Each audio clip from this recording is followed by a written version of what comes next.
ناظرین آداب، ریختہ کی خصوصی پیشکش ہم کلام میں آپ کا سواگت ہے، آپ کا خیر مقدم ہے۔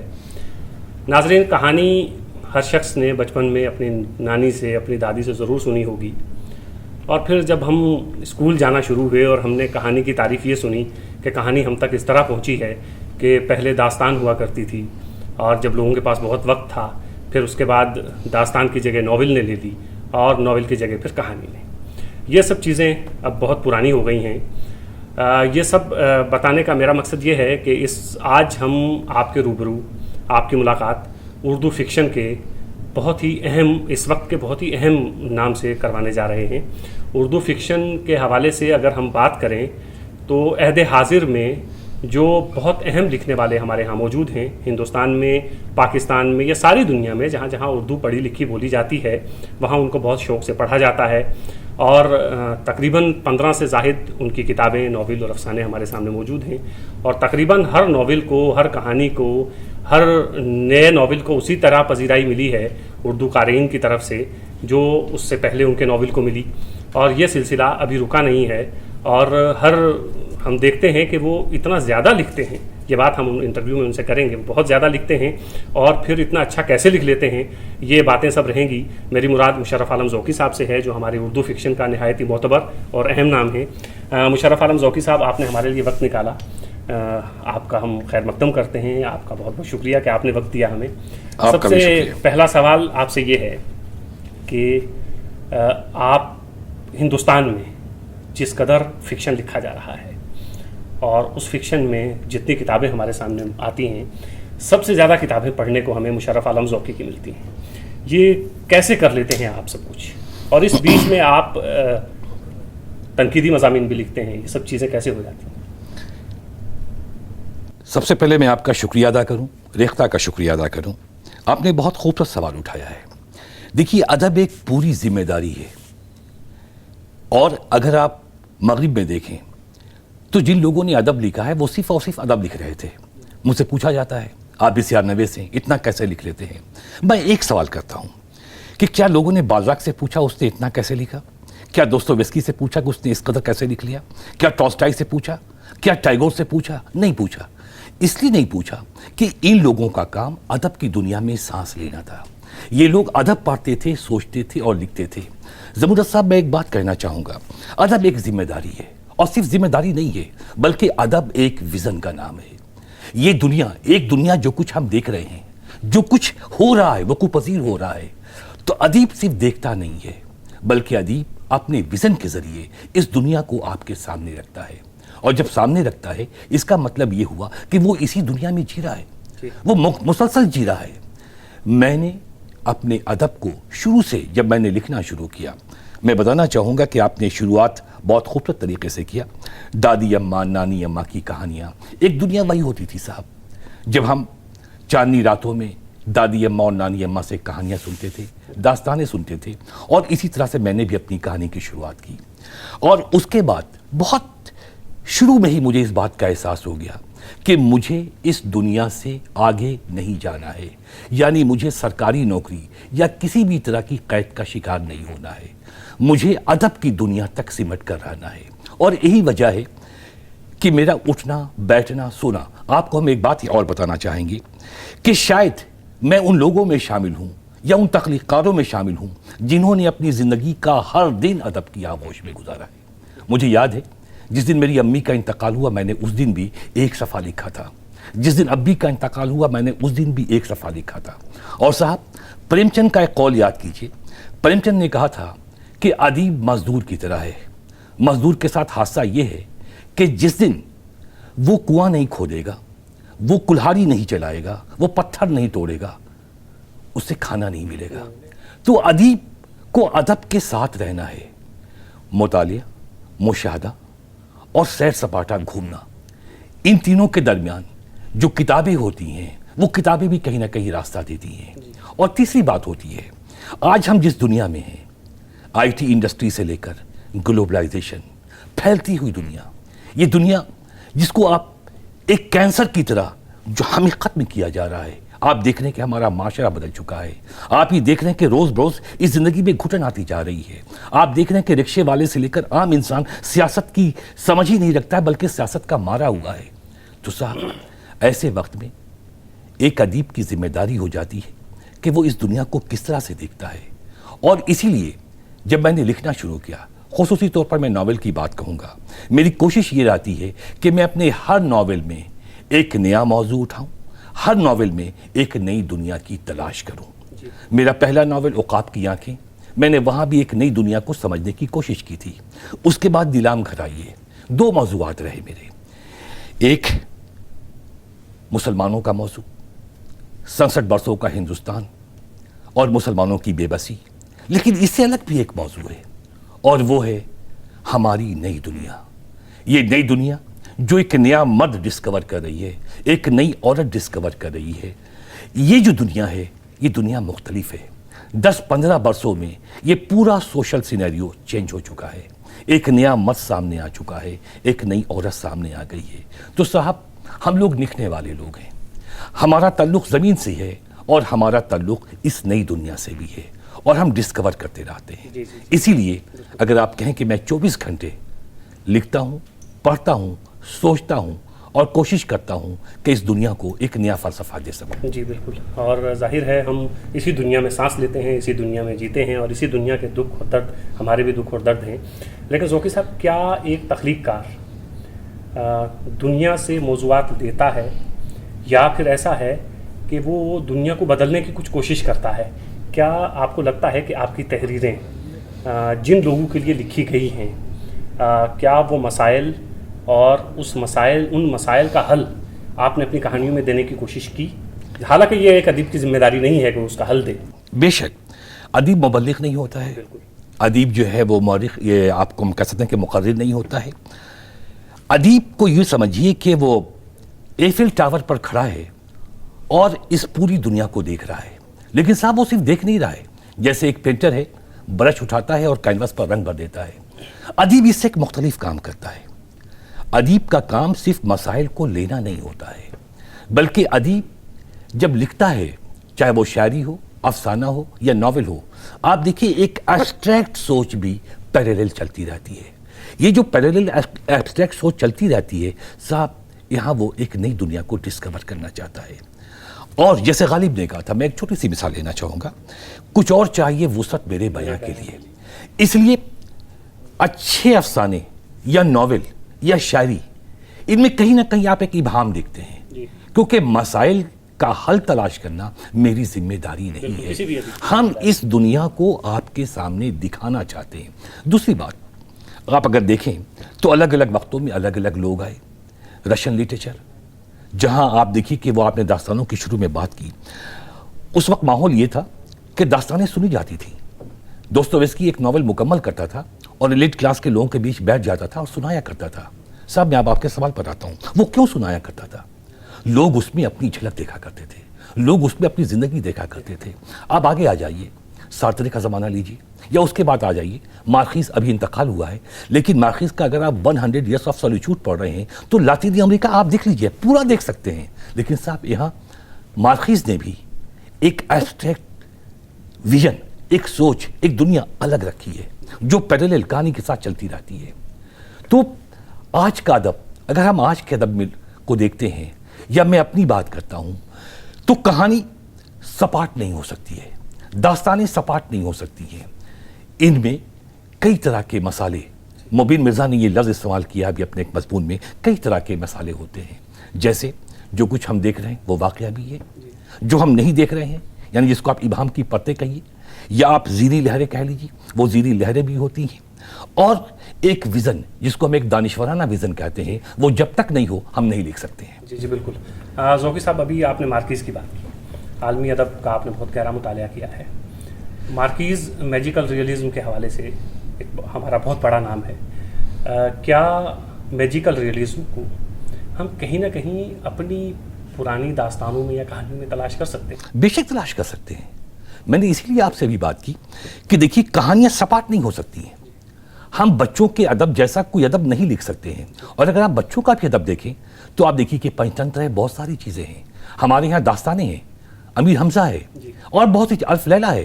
تو اگر آپ دیکھیں کہ میجک ریئلزم آیا کہاں سے صاحب، ایک تو یہ دنیا، جس دنیا کو ہم دیکھ رہے ہیں آئی ٹی انڈسٹری سے لے کر سب کچھ، یہ دنیا بہت عام سی دنیا نہیں رہ گئی ہے. جب ہم اس دنیا کی مختلف پرتوں پہ غور کرتے ہیں تو مجھے لگتا ہے کہ یہ انسان سکڑ گیا ہے. آپ دیکھیے کہ نینو آ گیا ہے، چھوٹی چھوٹی گاڑیاں آ گئی ہیں. آپ جو ہے وہ ایک پورا انوائرمنٹ اپنے گھر میں لا سکتے ہیں، ایک بونسائی پودے لگا سکتے ہیں. دنیا کی شکل بدل گئی ہے. جب آپ اس دنیا کی بدلی ہوئی شکل کو دیکھتے ہیں تو یہی مجھے میجک ریئلزم لگتا ہے لٹریچر کے لیے. کیونکہ اب ہم کہانیاں سپاٹ نہیں لکھ سکتے ہیں. جب ہم ایک کہانی لکھنے بیٹھتے ہیں تو اس میں ظاہر ہے کہ علامتیں بھی ہوں گی، اس میں ظاہر ہے کہ ہم اس کہانی کو کہیں نہ کہیں کسی فینٹیسی سے جوڑنا چاہیں گے.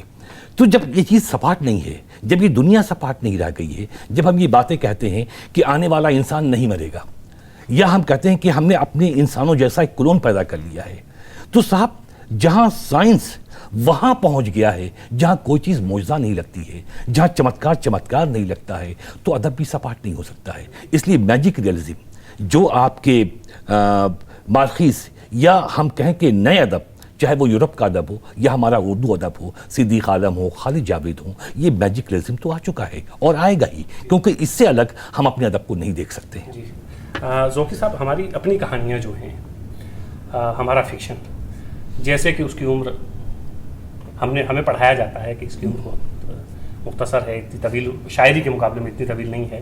لیکن کبھی کبھی ہم سوچتے ہیں کہ اتنی بھی ہماری فکشن کی عمر اتنی بھی کم نہیں ہے کہ اس پہ بات نہ کی جائے، اس پہ گفتگو نہ ہو.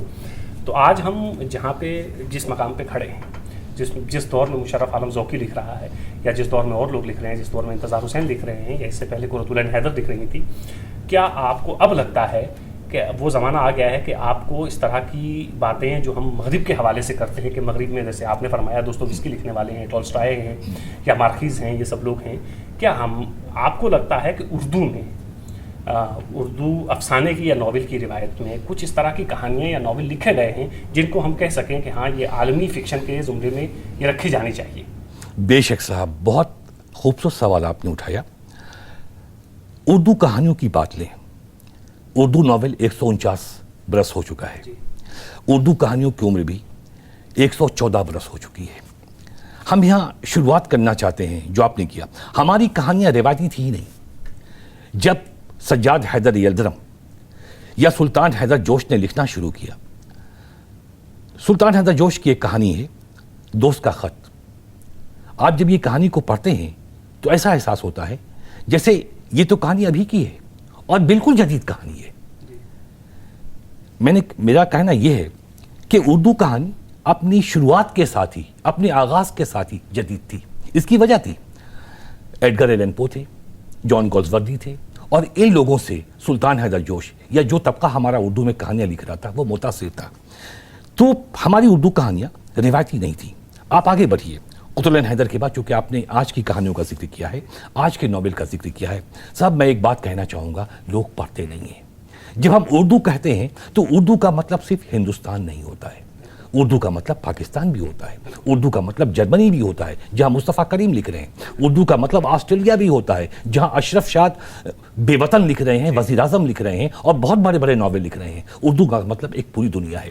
جب ہم آج اردو افسانے یا اردو ناول پر غور کرتے ہیں تو ہم یہ بات شدت سے محسوس کرتے ہیں کہ ہمارا ادب، آج کا ادب ایسا ادب ہے جس کو ہم فخر کے ساتھ کسی بھی عالمی پیمانے پر ڈال سکتے ہیں. اس کی وجہ ہے لوگوں نے پڑھائی نہیں. پاکستان میں آپ کو کچھ نام بتاتا ہوں. پاکستان میں مرزا اطہر بیگ کا بھی حال میں ایک ناول آیا ہے، 0 سے 1 تک. میں بتا دوں میں نے یہ تمام ناول پڑھے ہیں. غلام باغ، 0 سے 1 تک کے بارے میں وہاں یہ گفتگو شروع ہوئی ہے کہ یہ ناول جیمز جوائس کے یولیسس سے آگے کی کڑی ہے. میں نے پڑھنے کے بعد محسوس کیا کہ یہ جو سائبر اسپیس کا منشی اس ناول کا کردار ہے اور جو یہ آج کی دنیا میں سانس لے رہا ہے، اور اس میں جس کو کہتے ہیں کہ ایک نان سینس لٹریچر وہ بھی ہے اس میں. تو مجھے لگا کہ ایسا نہیں ہے صاحب. ہمارے یہاں جو ناول لکھے جا رہے ہیں، دیکھیے ہر دور میں بہت لوگ نہیں ہوتے ہیں، کچھ ہی لوگ ہوتے ہیں. پاکستان میں جائیے، مرزا اطہر بیگ ہیں، مستنصر حسین تارڑ ہیں، خالد طور ہیں، عاصم بٹ ہیں، بہت اچھا لکھ رہے ہیں. اسی طرح سے اگر ہم اپنے ہندوستانی ادب کا جائزہ لیتے ہیں تو یہاں بھی اختلاف ہے لیکن میں 2 نام لینا چاہوں گا, خالد جاوید اور صدیق عالم. آپ کیوں ایک بہت بڑی دنیا کی تلاش کرتے ہیں؟ بڑی دنیا نہیں ہوتی ہے صاحب. ایک وقت میں ایک بڑے ویژن کو لے کر سوچنے والے 2 چند لوگ ہی ہوتے ہیں. جب سارترے تھا اسی دور میں البرٹ کیمو بھی تھے. 2 الگ سوچ رکھنے والے, مختلف سوچیں ہیں, لیکن آپ یہ کیوں چاہتے ہیں کہ ایک وقت میں بہت سے لوگ ہوں؟ کم لوگ ہیں لیکن ان کا جو لٹریچر ہے, ان کا جو ادب ہے, وہ کسی بھی شاہکار سے کم نہیں ہے. جی ذوقی صاحب, آپ نے چونکہ بہت زمانہ دیکھا ہے اور آپ نے بہت لکھا بھی ہے.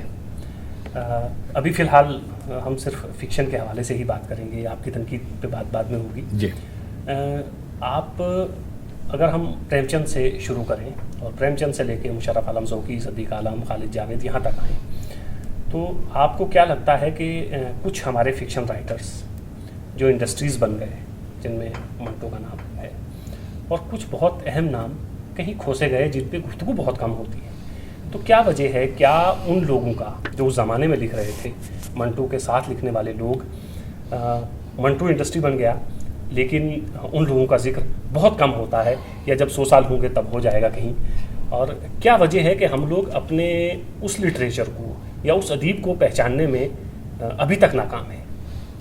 دیکھیے, اس کی ایک وجہ یہ ہے کہ ہماری جو تنقید ہے, چاہے وہ اردو فکشن کی تنقید ہو یا اردو ناول کی تنقید ہو, یہ الزام سمجھ سکتے ہیں آپ. مجھے اس بات کا شدت سے احساس ہے کہ لوگوں نے پڑھائی نہیں یا اپنی سہولت کے حساب سے تنقیدیں لکھی ہیں. جس وقت قطب العین حیدر کا نام تھا, آگ کے دریا جیسی یہ کتاب اس زمانے میں بھی لکھی گئی, سنگم, اور سنگم کہیں سے بھی آگ کا دریا سے کم نہیں ہے, لیکن آپ سنگم کا تذکرہ کہیں نہیں سنیں گے. ابھی حال میں جب ان تمام تر ناولوں کو پڑھنے سے الگ میں نے مضامین لکھنے کی تیاری کی, میں نے کئی مضمون لکھے ناول کو لے کر, اردو فکشن کو لے کر, تو مجھے اس بات کا احساس ہوا کہ بہت سے ایسے ناول جو بہت آگے کی کڑی ہیں, لیکن صاحب ان پر گفتگو کے دروازے کھلے ہی نہیں, جبکہ کھلنے چاہیے تھے. ہم آج ہی کا تذکرہ کریں, رضیہ فصیح احمد, ایک ناول ہے صدیوں کی زنجیر. مستنصر حسین تارڑ, ایک ناول ہے خس و خاشاک زمانے. لوگوں نے پڑھا ہی نہیں, لوگ صرف اور صرف قطب العین حیدر کی بات کرتے ہیں. یہ ناول تو بہت آگے کا سفر ہے.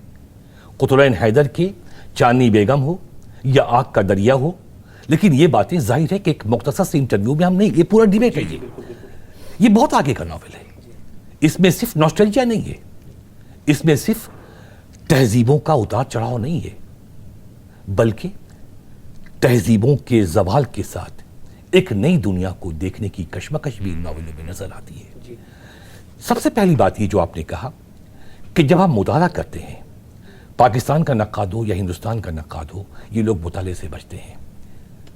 جن لوگوں کی بات, چونکہ یہاں میں نام نہیں لے سکتا, لیکن آپ یہ سمجھ لیجیے کہ اردو میں جو ناول لکھے گئے ان کی مجموعی تعداد 1000 سے کم نہیں ہوگی. کیا آپ نے نام سنے ہیں؟ آپ کے پاس جو ناول کی فہرست آتی ہے وہ 10, 15, 20 تک آ کر سے بڑھ جاتی ہے. تو پڑھائی نہیں کیا, ایک سے بڑھ کر ایک ناول. کچھ ناول جس کو ہم کہتے ہیں کہ وہ بڑے بنتے چلے گئے, جبکہ میں نے پڑھنے کے بعد محسوس کیا کہ ان میں کوئی ایسی بات نہیں تھی. خدا کی بستی پڑھنے کا اتفاق ہوا, مجھے لگا کہ وہ علی پور کیلی پڑھنے کا اتفاق ہوا, مجھے کوئی ایسی بات نظر نہیں آئی. جبکہ اس سے زیادہ بڑی بات مجھے سنگم میں نظر آئی, اس سے زیادہ بڑی بات مجھے صدیوں کی زنجیر میں نظر آئی. تو یہ اپنے اپنے پڑھنے کا طریقہ ہے, اور مجھے لگتا ہے کہ اس گفتگو کے بعد ناول یا فکشن کی قرت اس پر زور دیا جانا چاہیے, اور وہ ناول جو گمنامی کے شکار ہیں, جو پڑھائی نہیں گیا. دیکھیے ہمارا نقاد تو قطب العین حیدر سے آگے بڑھتا ہی نہیں ہے, ناول کی بات آتی تو وہ بڑھتا ہی نہیں ہے. پریم چند نے جب لکھنا شروع کیا تھا میرے بھائی, پریم چند کا انداز روایتی تھا, جبکہ میں نے اپنی بات کہی کہ اردو کہانی جب شروع ہوئی تھی, پریم چند سے پہلے کہانی لکھی گئی ہے دوست کا خط, جو آپ کے سلطان حیدر جوش کی کہانی ہے. اور میں نے کہا کہ وہ کہانی آپ کو ہم ذرا سا بتائیں کہ وہ کہانی کیا ہے, اور آپ دیکھیے کہ وہ کہانی کس قدر جدیدیت سے قریب ہے. ایک دوست اپنے دوست کو خط لکھ رہا ہے, اور وہ سوچتا ہے کہ یار اس کا جو دوست ہے, آج ہم اس کو نمبر دیتے ہیں, 100 میں نمبر دیتے ہیں, اور دیکھتے ہیں کہ وہ کیسا دوست ہے. وہ تعریف بھی کرتا ہے, کچھ برائیوں کی طرف بھی تلاش کرتا ہے، اور اچانک یہ جو نمبر دینا ہے، یہ نمبر 100 سے 110 ہو جاتا ہے۔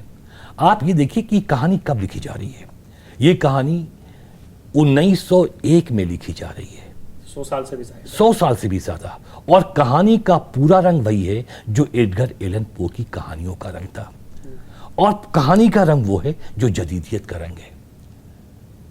تو پہلی کہانی سے ہی، اور یہاں ایک بات ہم اور کہنا چاہیں گے، ہم جدیدیت سے اختلاف نہیں کر سکتے ہیں۔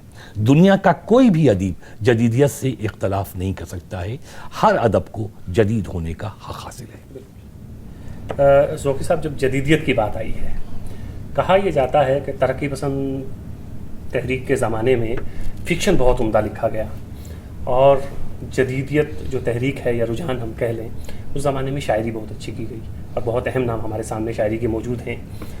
تو کیا ہم لوگ مان لیں کہ فکشن ترقی پسند تحریک میں اچھا لکھا گیا، اور شاعری جدید رجحان کے زیر سایہ اس نے شاعری نے پروان چڑھنا شروع کیا، یا اچھی شاعری کی گئی، یا ایک ساتھ بہت سارے شاعر جو اس سے پہلے بھی، ہم اگر میر سے شروع کریں یا قلی قطب شاہ سے یا ولی سے بھی شروع کریں، تو کوئی بھی عہد ایسا نہیں ہمارے سامنے، ایسا نہیں ہے کہ جس پورے کے پورے عہد میں ایک ساتھ اتنے عمدہ شاعر موجود ہوں۔ جیسے ہماری جدیدیت میں آپ دیکھیں، ثاقب فاروقی ہیں، ظفر اقبال ہیں، احمد مشتاق ہیں، شہریار ہیں، عرفان صدیقی ہیں، منچندہ بانی ہیں، اور عادل منصوری ہیں، بہت سارے نام ہیں۔ تو کیا ہم مان لیں کہ شاعری تو اس زمانے میں جدیدیت میں بہت اچھی ہوئی، کہانیاں اچھی نہیں لکھی گئیں، لیکن جبکہ اس زمانے میں بلراج مہندرا، سریندر پرکاش، یہ سب لوگ کہانیاں لکھ رہے تھے؟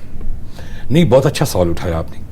میرا یہ ماننا ہے کہ ہم ادب کو اس طرح سے تقسیم نہیں کر سکتے۔ ہم آپ کو بتا دیں، ترقی پسند تحریک جب حاوی تھی، بہت اچھی کہانیاں تھیں، میں بھی بہت اچھی مانتا ہوں، لیکن بہت بڑی کہانیاں نہیں مانتا ہوں۔ اس کی وجہ تھی کہ ترقی پسند ادیب پروپیگنڈا میں پھنس گئے تھے، شاید یہ اس وقت کی مجبوری بھی تھی، اور اس پروپیگنڈا ادب سے وہ باہر نہیں نکل سکتے تھے، اور شاید اسی لیے جو ہمارا قاری ہے وہ تھک گیا تھا، وہ ہانپنے لگا تھا، وہ ایک ہی طرح کی کہانیاں پڑھتے پڑھتے اوب گیا تھا، اور شاید اسی لیے جب جدیدیت کی ابتدا ہوئی تو جدیدیت کو ہاتھوں ہاتھ لیا گیا۔ 1960 سے 1980 کے درمیان جو کہانیاں لکھی گئیں، میں بڑے فخر سے کہتا ہوں کہ اس درمیان جو کہانیاں لکھی گئیں ان میں کئی نام ایسے ہیں جو بہت عام ہیں، جیسے اکرام باغ، قمر احسن۔ آپ کہتے ہیں نا کہ جدید لب و لہجے کی کہانیاں سنائی نہیں جا سکتی ہیں، میں کہتا ہوں کہ میں قمر احسن اور اکرام باغ کی کہانیاں سنا سکتا ہوں۔ جب سنا سکتا ہوں تو آپ دیکھیے کہ ان میں ویریشنز کتنے ہیں۔ صاحب، اس زمانے میں جیسے قمر احسن نے عشب کشتمات یا اس طرح کی جو کہانیاں لکھی، سور کی ہڈی، اور وہ جو کہانیاں لکھی، یہ کہانیاں بہت بڑی ہیں۔ اکرام باغ بہت اچھا لکھ رہے تھے۔ ہاں، جدیدیت کی تحریک تب اس لیے توڑ کی گئی کہ فیشن زدہ تحریک سے متاثر ہو کر لکھنے والوں کا ایک ایسا قافلہ آ گیا جو لکھنا نہیں جانتا تھا، اور کچھ بھی لکھتے تو کچھ بھی۔ اسی زمانے میں تجدیدی کہانیاں آ گئیں، تجدیدی کہانیاں سمجھ سے باہر تھیں، اور نتیجہ یہ ہوا کہ 80 آتے آتے کہانی گم ہو چکی تھی۔ اس لیے جب فاروقی صاحب یہ کہتے ہیں کہ بیانیہ کی واپسی، ایسا کہ بیانیہ گم ہو گیا تھا، نہیں صاحب، ہم یہ نہیں کہہ سکتے کہ بیانیہ کی واپسی ہوئی، جدیدیت کے درمیان گواہی نہیں تھا۔ جی بالکل۔ جب آپ کے قمر احسن جب وہ کہانی لکھ رہے ہیں اس پہ کشتمات، کہ ایک آدمی محسوس کرتا ہے کہ اس کے پیٹ میں ایک گھوڑا ہے، اور اس کو وہ بیمار ہو جاتا ہے، ڈاکٹر بلایا جاتا ہے، اور ڈاکٹر اس کے سامنے ایک سفید گھوڑا رکھ دیتا ہے کہ دیکھو میں نے تمہارا آپریشن کیا اور یہ سفید گھوڑا ہے۔ پھر وہ آدمی کہتا ہے کہ نہیں صاحب، میرے پیٹ میں جو گھوڑا تھا وہ سرخ تھا۔ تو آپ دیکھیے پوری کہانی ہے، بیانیہ بھی ہے، لیکن عیب روش تھا ان لوگوں کے پاس، ویژن تھا، لیکن کچھ بھٹکے ہوئے لوگ بھی تھے۔ اس زمانے میں سب سے خراب رول ادا کیا اردو رسائل نے۔ اردو رسائل نے جدید کہانیوں کے نام پر کچھ بھی شائع کرنا شروع کیا۔ مجھے یاد ہے کہ اس زمانے میں تصویریں شائع ہوا کرتی تھی۔ اسی زمانے میں علی امام کی ایک کہانی مجھے یاد ہے کہ میری ماں 90 ڈگری سے چلنا شروع ہوئی اور ایک کنویں میں داخل ہو گئی، پھر اس نے 120 ڈگری سے چلنا شروع کیا۔ تو کچھ ایسی کہانیاں تھیں جن کے پیچھے کوئی معنی مطلب کچھ بھی نہیں تھا۔ تو ظاہر ہے کہ جدیدیت کو خطرہ درپیش تھا، اور 1980 کے بعد ایک طرح سے جدیدیت کا زوال شروع ہو گیا، اور کہانی نئے رنگ میں واپس آئی۔ نئے رنگ ہم اس لیے کہیں کہ ان کہانیوں میں جدیدیت کا رنگ بھی تھا، طلسمی حقیقت نگاری بھی تھی، اور زندگی بھی تھی، ساتھ ہی ویژن بھی تھا۔ دوسری بات، ہم یہ بات بالکل تسلیم نہیں کرتے ہیں کہ اگر 1900 سے 60 کے درمیان اچھی کہانیاں لکھی گئیں تو 60 سے 80 کے درمیان اچھا نہیں لکھا گیا، یا 80 سے 2014 کے درمیان خراب لکھا گیا. نہیں صاحب، ہر دور میں اچھا لکھنے والے موجود رہے، اور اس بات کو جانیے کہ اچھا لکھنے والے فوج نہیں ہوتے ہیں، دو چند لوگ ہی ہوتے ہیں جو ہر دور میں اچھا لکھتے ہیں. ذوقی صاحب، اس سے ملتا جلتا ایک سوال میں آپ سے یہ کرنا چاہوں گا کہ پچھلے 10 سال میں یا 15 سال میں جتنا فکشن لکھا گیا ہے شاید اس سے پہلے کبھی لکھا گیا ہو. ناول، کہانیاں، شاعری کی کتابیں کم ہیں دستیاب اب نئے لکھنے والوں، لیکن کہانیاں ہمیں بہت ساری یا ناول بہت پڑھنے کو ملتے ہیں. تو کیا یہ مان لیا جائے کہ یہ عہد اردو کا، یہ عہد فکشن کا عہد ہے؟ کیا آپ مطمئن ہیں اس چیز سے؟ ایک تو یہ ہے کہ کیا یہ عہد فکشن کا عہد ہے، اور کیا جو کہانیاں یا ناول اب لکھے جا رہے ہیں آپ اس سے مطمئن ہیں؟ دیکھیے، یہ جو بات آپ نے کہی کہ یہ عہد فکشن کا عہد ہے، میرے خیال میں ہر عہد فکشن کا بھی ہوتا ہے، شاعری کا بھی ہوتا ہے، اور ناول کا بھی ہوتا ہے. یہ الگ بات ہے کہ کسی عہد میں اچھے ناول لکھے گئے، اچھی شاعری غائب ہو گئی. ہم اس عہد میں، جس عہد میں ہم اور آپ باتیں کر رہے ہیں، جس عہد میں زیب غوری جیسا شاعر ہو، جس عہد میں عرفان صدیقی جیسا شاعر ہو، ہم کیسے کہہ سکتے ہیں کہ یہ عہد شاعری سے وابستہ نہیں ہے؟ جس عہد میں پچھلے 10 سال کی بات ہم اسی عہد جی پچھلے 10 برسوں میں ایک اچھی بات یہ ہوئی ہے کہ ہمارے اردو کے بیشتر افسانہ نگاروں میں ناول کی طرف رجوع کیا ہے. جس تیزی کے ساتھ اردو ناول سامنے آئے ہیں، یہ سلسلہ پہلے نہیں تھا. اگر آپ 2000 تک دیکھیں تو معاملہ قطلین حیدر، عبدالصمد، یا میرا نام لے لیجئے، پیغام کا نام لے لیجئے، اس سے آگے نہیں بڑھتا تھا. ہاں، لیکن اب اگر آپ دیکھیں تو شائستہ فاخری ہیں، ترنم ریاض ہیں، نور الحسنین ہیں، رحمان عباس ہیں، اور آگے بڑھیے تو ایسے بہت سے نام ہندوستان اور پاکستان سے وابستہ ہو جاتے ہیں. جیسے ابھی انیس اشفاق کا ایک ناول آیا ہے دکھیارے. انیس اشفاق شاعر بھی ہیں، نقاد بھی ہیں، ان کا ایک ناول آیا دکھیارے. تو جس طرح سے ہمارے لوگ ناول پر توجہ کر رہے ہیں، یہ خاص بات ہے. لیکن اس کے باوجود میں یہ ماننے کو تیار نہیں ہوں، کیونکہ دیکھیے نئی نسل میں جو بچے نئے آئے ہیں وہ بہت اچھی شاعری کر رہے ہیں، تو یہ شاعری کا عہد بھی ہے. دراصل اگر ہم یہ کہہ سکتے ہیں کہ یہ جو عہد ہے ہمارا، یہ نئے اپروچ کا عہد ہے، یہ نئے ویژن کا عہد ہے، یہ نئی ڈسکوری کا عہد ہے. جو لوگ نیا سوچ رہے ہیں اور نیا دینا چاہتے ہیں، یہ ان کا عہد ہے. جی بالکل. یہ نئے عہد کی جو بات آئی ہے تو مجھے آپ کا ناول یاد آ رہا ہے، لے سانس بھی آہستہ. اس میں جس طرح سے آپ نے تہذیبوں کا ٹکراؤ، اور پھر وہاں جہاں سے آپ نے شروع کیا ہے ناول اپنا، اور پھر بالکل آپ جدید یہ عہد جس عہد میں ہم جی رہے ہیں، اور یہ عہد جس میں یہ کہا جاتا ہے کہ دنیا جو ہے بالکل گلوبل ولیج بن گئی ہے، اس عہد کی جو خوبیاں ہیں وہ تو ہیں ہی ہیں، اور اس سے سب واقف ہیں. لیکن اس عہد کی جو خامیاں ہیں اس پہ بہت زبردست چوٹ کی ہے آپ نے. اور لیکن یہ ناول آپ کا صرف اس عہد کا ناول نہیں ہے، بلکہ اس ناول میں آپ نے تقریباً 100 سال کا سفر کیا ہے اس ناول کے ذریعے. تو یہ سب کچھ آپ کے لیے لکھنا کتنا آسان تو نہیں رہا ہوگا. تو یہ سب کچھ آپ نے کیسے کر لیا؟ آپ کو کبھی لگا نہیں کہ آپ کو اس عہد پہ جو آپ پہلے لکھ رہے ہیں، جہاں سے آپ نے ناول کی ابتدا کی ہے، شروعات کی ہے، اور پھر جدید عہد سے اس کو جوڑنے کی ضرورت نہیں تھی؟ یہ ایک الگ موضوع ہے، اس پہ الگ سے ایک کتاب لکھی جانی چاہیے، ایک الگ سے ناول لکھا جانا چاہیے، اور ناول وہاں پہ ختم کر دیں. ایک اچھا ادیب، ایک جنون ادیب اپنے عہد کو دیکھتا بھی ہے، سمجھتا بھی ہے، سماجی، سیاسی، معاشرتی، اس پورے ماحول پر اس کی نظر رہتی ہے. لے سانس بھی آہستہ جب میں نے لکھنے کا ارادہ کیا تھا، بلکہ میں ذرا پہلے آ جاؤں، میرے 2 ناول اور بھی ہیں. پوکیمون کی دنیا، جس کو اردو ناول کا ٹرننگ پوائنٹ کہا گیا. اس کے بعد ایک ناول تھا پروفیسر اس کی عجیب داستان وایا سونامی، جس میں میں نے آپ کے سمندر کی بات کی تھی اور ایک نئی دنیا کی پیشن گوئی بھی کی تھی. ایک ادیب اس دنیا میں جو کچھ بھی ہو رہا ہے صرف اس پر نظر نہیں رکھتا ہے، بلکہ کہیں نہ کہیں ایک مستقبل بھی اس کے سامنے ہوتا ہے، اور اس کے دیکھنے میں اور کسی عام آدمی کے دیکھنے کے درمیان ایک فرق ہوتا ہے. اور یہی چیز جو ہے ویژن ہے.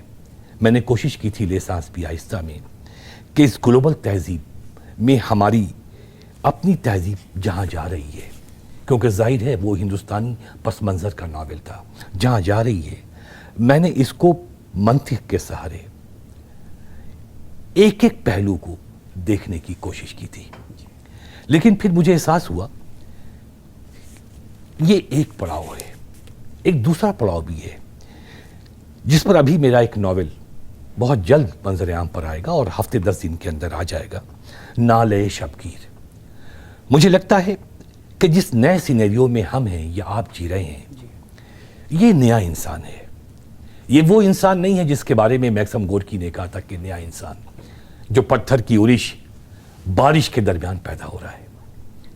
یہ ایک نیا انسان ہے, گلیمر ورلڈ, سائبر اسپیس اور آئی ٹی انڈسٹری سے پیدا ہونے والا نیا انسان, جس نے مرد اور عورت دونوں کی تعریفیں بدل دی ہیں. لفظ نئے نئے لفظ پیدا ہو رہے ہیں. آپ گوگل پہ چلے جائیے, آپ فیس بک دیکھیے, فیس بک میں نئے لفظ کوائن کیے گئے ہیں, جیسے پوک کا ورڈ ہے, لائک کا ورڈ ہے. اب ان کے معنی بدل رہے ہیں. تو ایک پورا سینیریو, ایک پورا سوشل اسٹرکچر بدل چکا ہے. اور ایک ناول نگار, میں نے اسی لیے بار بار کہا جنوئن ناول نگار, وہ اپنے آرٹ کو دیکھتا ہے اور جو کچھ وقوع پذیر ہو رہا ہوتا ہے ان کے درمیان سے وہ فینٹیسی تلاش کرتا ہے, ان کے درمیان سے وہ زیریں لہروں کو برآمد کرتا ہے, ان کے درمیان سے وہ علامتیں چراتا ہے, اور ان کے درمیان سے وہ زندگی کا ایک نیا فلسفہ سیپ میں بند موتی کی طرح تلاش کرنے کی کوشش کرتا ہے. اور دراصل یہی ویژن ہوتا ہے جس کو وہ پیش کرنے کی کوشش کرتا ہے. جی ذوقی صاحب, یہ تو آپ کی فکشن کے حوالے سے, ناول اور کہانیوں کے حوالے سے بات ہوئی. یہ عہد جس عہد میں آپ لکھ رہے ہیں اور آپ کے بعد نئی نسل بھی ظاہر ہے لکھ رہی ہے, آپ نے تنقیدی مضامین لکھے, کتابیں بھی سامنے ہیں ہم لوگوں کے. ابھی حال ہی میں ایک کتاب ہمارے دوست رحمان عباس کی ہے, 20ویں صدی کے اردو ناول یا اس طرح کی کچھ کتاب. تو آپ لوگوں کو, چونکہ آپ تو اسٹیبلشڈ فکشن رائٹر ہیں, رحمان عباس ابھی نئے لکھ رہے ہیں, حالانکہ ان کے ناول ایک تو پہلے بھی آ چکے ہیں لیکن گفتگو میں وہ اب آئے ہیں. آپ لوگوں کو فکشن کی تنقید لکھنے کی ضرورت کیوں پڑی؟ کیا آپ نے یہ سمجھ لیا ہے کہ یہ جو عہد ہے, اس عہد کے جو نقاد ہیں وہ فکشن کو سمجھنے کی صلاحیت ان کے اندر نہیں ہے؟ اب آپ جو ہے فکشن ناول کو یا کہانی کو سمجھانا چاہتے ہیں قاری کو کہ یہ ہے فکشن. اس بات کا احساس ہوا کہ فکشن کو تنقید کے ذریعے الجھانے کی کوشش کی جا رہی ہے. میں اس کا جواب یوں دیتا ہوں کہ میں آپ کو جانتا ہوں. یہاں 3-4 لوگ ہیں, ٹیکنیکل لوگ بھی ہیں جو بیٹھے ہوئے ہیں. ان کے بارے میں ہم کتنا جانتے ہیں, جاننے کے بعد بھی کتنا جانتے ہیں. جب فاروقی صاحب نے ایک کتاب لکھی فکشن کی حمایت میں, افسانے کی حمایت میں, تو اس بات کا احساس ہوا کہ افسانہ ایک ایسی چیز بن کے رہ گئی ہے جس کی حمایت بھی کی جا سکتی ہے, لاچار ہے, جبکہ اظہار کا وسیلہ ہے. جیسے میں نے کہا کہ میں شاعری کے خلاف نہیں ہوں, شاعری بھی وہی ہے. جیسے آپ نے جب سوال کیا میں نے کہا یہ شاعری کا بھی ہے, افسانے کا بھی ہے, ناول کی ہے, کیونکہ یہ سب اظہار کے الگ الگ وسیلے ہیں. تو اس بات کا شدت سے احساس ہوا کہ جو لوگ بھی اردو افسانے یا اردو فکشن کی تنقید لکھ رہے ہیں, جیسے رضا کریم صاحب نے بھی ایک کتاب لکھی, مجھے اس بات کا احساس ہوا کہ فکشن کو سمجھا ہی نہیں گیا. جب فکشن رائٹر لکھتا ہے اس کا اپنا ایک اپروچ ہوتا ہے, ایک سمجھ ہوتی ہے, اور ایک قاری بھی ہوتا ہے جس پر ابھی تک گفتگو نہیں کی گئی. ایک قاری بھی ہوتا ہے جو بڑی خاموشی سے آپ کی کہانیوں کو, آپ کے ناول کو پڑھ رہا ہوتا ہے. لیکن قاری چاہتا ہے کہ وہ جانے, وہ مکمل طور پر جانے کہ آپ کیا لکھ رہے ہیں. اسی لیے مغرب کے بہت سے لوگوں نے فکشن یا ناول کے ساتھ ساتھ تنقید کا راستہ بھی اپنایا, کیونکہ جو اپنا ویو ہے, جو اپنی فکر ہے, جو میری سوچ ہے, وہ ہم دینا چاہتے ہیں کہ صاحب فکشن کو آپ لوگ یوں سمجھ رہے ہیں, ایک فکشن نگار یوں سمجھ رہا ہے. بالکل. لیکن ذوقی صاحب ابھی ذکر آیا فاروقی صاحب کی کتاب افسانے کی حمایت میں. ابھی حال ہی میں اتفاق ہوا فاروقی صاحب کا انٹرویو کرنے کا, تو فاروقی صاحب سے میں نے پوچھا, میں نے کہا سر آپ کی کتاب پڑھ کے تو ایسا لگتا ہے افسانے کی حمایت میں نہیں بلکہ اس کے خلاف لکھی گئی کتاب ہے. تو فاروقی صاحب کا کہنا یہ تھا کہ اس سے پہلے اردو کہانی کے حوالے سے اس طرح کی گفتگو اس انداز سے نہیں ہوئی ہے کہ ہم یہ کہیں کہ افسانہ شاعری کے مقابلے میں دوسرے درجے کی چیز ہے. تو یہ اس سے پہلے ارسطو بھی کر چکے ہیں. تو میں نے اپنی کتاب میں افسانے کو اس کا جائز مقام دلایا ہے, جو اس سے پہلے افسانے کے حوالے سے یا اردو فکشن کے حوالے اس طرح سے گفتگو ہوئی ہی نہیں تھی.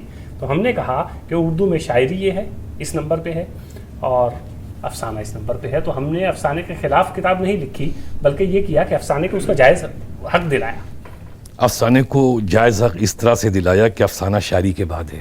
جی مجھے بتائیے کہ کیا اردو شاعری کے بعد آپ نہیں سمجھتے ہیں؟ نہیں سمجھتے, یہ ہے ہی نہیں ہے. جی آپ دیکھیے کہ میں نے ایک بات بار بار کہی کہ یہ سب اظہار کے وسیلے. کوئی نثری نظم لکھتا ہے وہ وہی لکھ سکتا ہے, کوئی ناول لکھتا ہے وہ وہی لکھتا ہے, کوئی افسانہ لکھ رہا ہے. یہ اس بات پر کوئی بھی تنقید نہیں کی جا سکتی ہے. آپ اردو کی بات چھوڑ دیجئے, کیا آپ البیرٹ کیمو, سارترے, مارخیز ان کو آپ دوئم درجے میں رکھیں گے اور ورڈسورتھ کو پہلے نمبر پر رکھیں گے؟ صاحب یہ کہاں کی باتیں ہیں. افسانہ ایک مشکل ترین صنف ہے. ہم شاعری کے بارے میں بھی کہتے ہیں. شاعری کیا ہے؟ 2 مصرے میں ایک شعر مکمل ہو جاتا ہے, لیکن 2 مصرے میں جو خیال ہے, ایک افسانہ نگار, ایک ناول نگار ان کے لیے نہ صرف نوٹس بناتا ہے, نہ صرف ایک پورے عمل سے گزرتا ہے, بلکہ ایک پورے جہان کو ڈسکور کرتا ہے. اور یہ بات میں پوری شدت سے کہنا چاہوں گا, اس طرح کے بیانات نہ دیے جائیں. شاعری کی اہمیت اپنی جگہ ہے, ادب میں اس طرح سے تقسیم نہیں ہو سکتا ہے کہ انتظار حسین نمبر 1 ہیں اور قطلین حیدر نمبر 2 ہیں.